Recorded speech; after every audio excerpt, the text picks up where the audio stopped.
The next day the group sets off straight to the town where the new Atelier workshop was supposed to be established. However, Yuli Xia still hadn't mentioned who the new Atelier master would be, so Kanz was particularly eager to meet this mysterious person. Yuli Xia of course can't just tell the truth, so she starts giving excuses.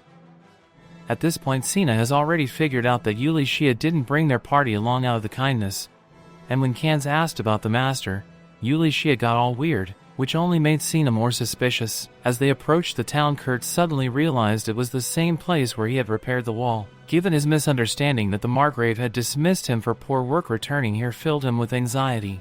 Eventually, Yuli Xia led the group directly to the site intended for the Atelier workshop, but calling it a workshop felt ridiculous. The area was nothing more than an empty plot of land. Kanz bluntly pointed out that they couldn't exactly run a shop from an empty land, and Yuli Xia quickly reassured him she was aware of that. Instead, Yuli Xia explained the group would wait at an inn until Kurt finished building the Atelier workshop himself. Turning to Kurt, Yuli Xia asked if Kurt could finish it by the end of the day. However, Kurt felt this was far too unreasonable. Even with his skills, a single day just wasn't enough, but Kurt estimated he'd probably need at least 3 days. Understanding his position, Yuli Xia immediately told Kurt to take all the time he needed, emphasizing that there was no rush. Yuli Xia also told him that if he required additional materials, she was ready to provide anything he requested. Kurt was relieved to hear this and promptly produced a list of materials he had already prepared in his mind. Yuli Xia took the paper and glanced over the items, things like amethyst and griffin feathers, which immediately caught Sina's attention. Sina couldn't understand why such rare materials were necessary just to build a simple workshop. However, Yuli Xia had learned by now not to question Kurt's methods. Yuli Xia simply assured him she'd do her best to obtain everything he requested. Unfortunately, collecting these materials would take a couple of days, but Kurt was totally okay with waiting. Sina still has this weird good feeling that something fishy is going on, and Yuli Xia can tell she is onto her. But neither of them says anything and just plays it cool for now. Finally, Yuli Xia instructed everyone to head to the inn, allowing Kurt to work undisturbed. However, before leading him to his task, Yuli Xia gently reminded Kurt to take care of himself, making him promise that he'd return to the inn by nightfall to rest and eat properly. Meanwhile, once everyone arrived at the inn, Yuli Xia gathered them together, explaining that she had something important to share. Until now, Kanz and Danzu assumed Kurt was just an ordinary person, but Yuli Xia knew she couldn't hide the truth indefinitely, especially since Sina had already witnessed Kurt's extraordinary abilities. Then Sina immediately asked Yuli Xia to tell them exactly who Kurt was, but Yuli Xia hesitated, wanting to introduce herself formally. Yuli Xia took out her royal family crest, revealing to them that she was actually an adventurer in service of the royal family. Then, gesturing to the girls seated across from them, Yuli Xia introduced Lise as the third princess of the kingdom. Kanz, Danzu, and Sina were all stunned by this revelation. Kanz awkwardly stood up, unsure if he should greet Lise properly, but the princess reassured him that formalities weren't necessary, since Lise kept her identity hidden. Lise gently asked them to treat her like any ordinary girl. Considering Lise's royal status, Sina quickly asked if that means Kurt is a noble too, but Yuli Xia clarified that Kurt wasn't royal or noble, he was just a regular civilian. Yuli Xia confessed that she didn't fully understand Kurt's background. However, Yuli Xia knew that all his combat skills were officially G rank, while literally every other skill he possessed was rated at an unbelievable SSS rank. Kanz, Danzu, and Sina were speechless, finding it hard to believe such legendary skill levels could even exist, though it made perfect sense after witnessing Kurt in action. Yuli Xia continued emphasizing that Kurt's true abilities were classified information and none of them were permitted to discuss it with anyone. Even Kurt himself wasn't aware of the truth. Yuli Xia and Mimiko had lied to him, telling him he was only at B rank. Moreover, Yuli Xia revealed that Kurt was actually intended to become the new Atelier master, although she had no plans of telling him the real reason behind this. Hearing this, Sina suddenly stood up, angrily confronting Yuli Xia about her deception. Sina couldn't understand why Yuli Xia would lie to Kurt, especially about something important. Yuli Xia tried to justify herself by suggesting that Kurt wouldn't believe the truth even if she told him. Sina wasn't buying that explanation and got angry at Yuli Xia, saying that it was a ridiculous excuse. Then Yuli Xia attempted another justification, claiming she was merely trying to protect Kurt, because if his true abilities became public knowledge, others would surely exploit him. But Sina countered sharply, stating that from her point of view, Yuli Xia was the one exploiting. Unable to respond to Sina's accusations, Yuli Xia fell silent. Sina is disgusted by the situation. She turned to Kanz and made it clear she wanted nothing more to do with this entire mess. After a short silence, Danza asked Lise to explain a bit more about their situation. Lise nodded and told them that Kurt had broken a deadly curse placed on her just a few days ago, and he'd done it simply by giving her a bowl of porridge. Someone was after Lisa's life, so they devised this scheme to set up an Atelier master. They planned to draw the assassins out, identify the culprit, and finally end it. Of course, Kurt wasn't aware of any of this yet. Lise understood that it seemed selfish to drag Kurt into their plan without telling him, but she assured them that she and Yuli Shia deeply cared about Kurt and would never intentionally put him in harm's way. Lise asked them earnestly if they'd be willing to keep this secret and join forces with them to ensure Kurt's safety. Danza took a moment before responding, clarifying that as adventurers they were obligated to follow the orders of any royalty. Still, since Kurt was their friend, they'd do anything necessary to protect him. Kans quickly echoed Danza's sentiment, reassuring Lise they were fully on board. Lise was relieved to hear they would help, but Sina still thought this was too much, considering they'd known Kurt for barely 2 days. Yuli Shia understood exactly how Sina felt after all, even though Yuli Shia talked about Kurt as if they were old friends. But she'd only met him last week. To this day, Yuli Shia still finds it hard to believe the incredible things she'd seen Kurt do. Sina excused herself, saying she needed to walk to clear her head before making any decisions.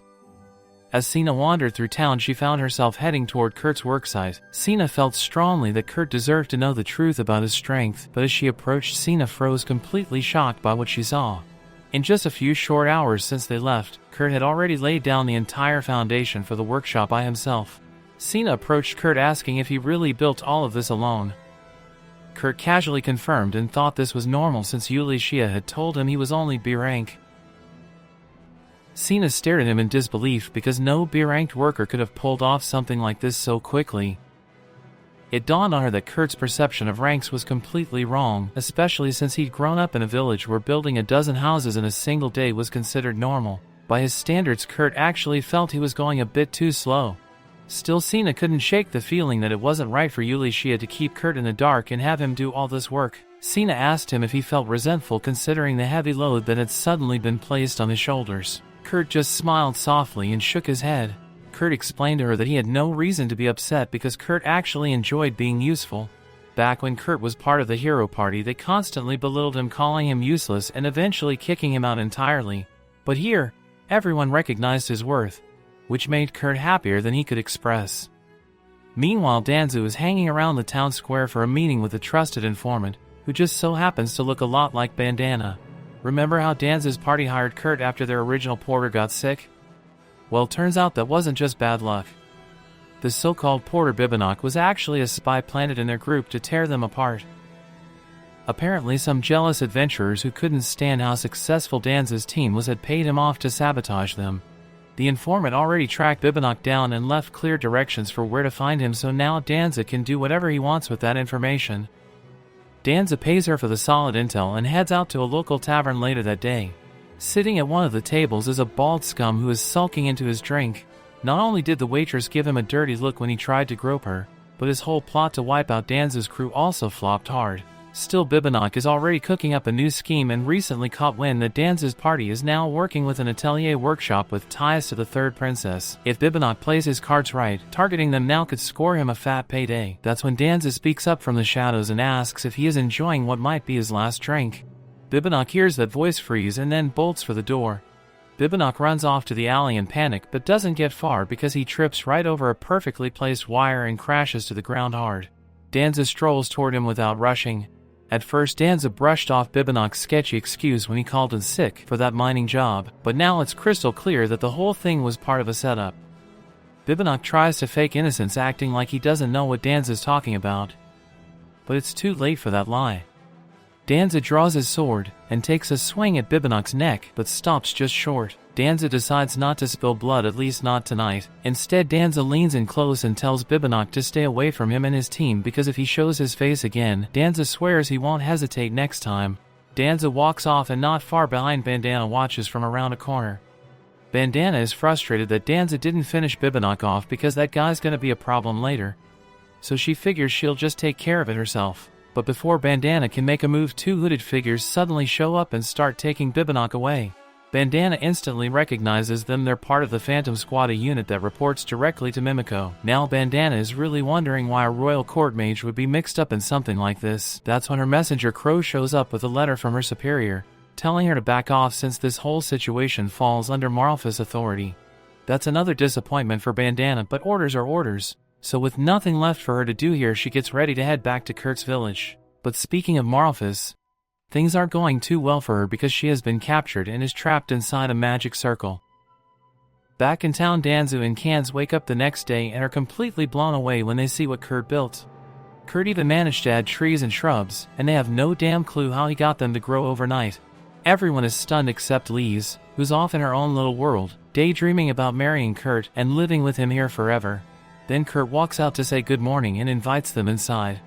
Kurt gives them a full tour of the place, starting with the entrance, then showing off the 2 basement floors and even the custom water purification system, which he built using magic gems. Kurt also ensured everyone had rooms and a special wand reserved for the Atelier Master. Speaking of the Master, Kurt still has no clue that it's supposed to be him. Yuli Shia doesn't want to drop that on him yet, so she quickly makes up a story about the Atelier Master being delayed. Then Yuli Shia switches and casually asks Kurt where his room is. But Kurt, with his usual low self-esteem, says he doesn't need one. Kurt figured he could live in a broom closet since all he is really good for is running errands.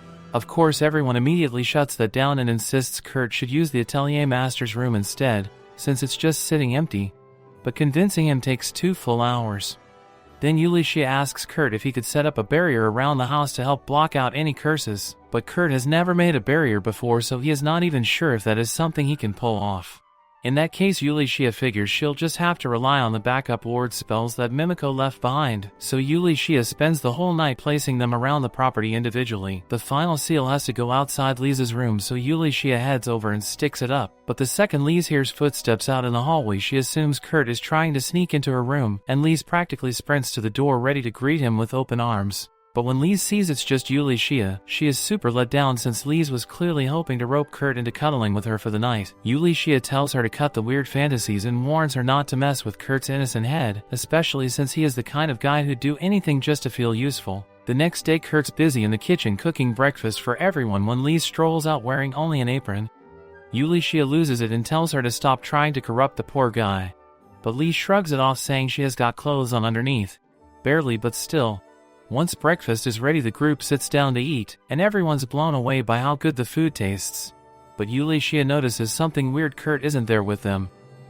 Lise says she heard him talk about wanting to clean up some graffiti someone drew on the mansion walls. Yuli Shia freezes because that graffiti he mentioned was definitely the set of barrier spells she placed last night. Normally no one could just scrub off a word with a rag, but this is Kurt we're talking about, so she rushes out in a panic to stop him, but Yuli Shia is already too late. Kurt has wiped out every single spell, and he still thinks it was just some random graffiti someone drew on the walls. Yuli Shia had never told him about the curse assassination attempt targeting Lise, so now Lise is completely exposed to curses again. With Mimiko gone, there's nobody around to give another set of barrier seals, so now Yuli Shia has no idea what to do next. So now what will Yuli Shia do next? Subscribe to our channel to find out what will happen next. Friends, before we wrap up, we've recently launched a membership program where you can enjoy perks like early access to videos and exclusive content just for members, and many more to enhance your interactions. If you're interested, consider joining our membership. To enjoy these benefits, check out the link in the description to join. So friends, if you enjoyed our recap video, please like and share it. Don't forget to subscribe to the channel. Thank you for watching.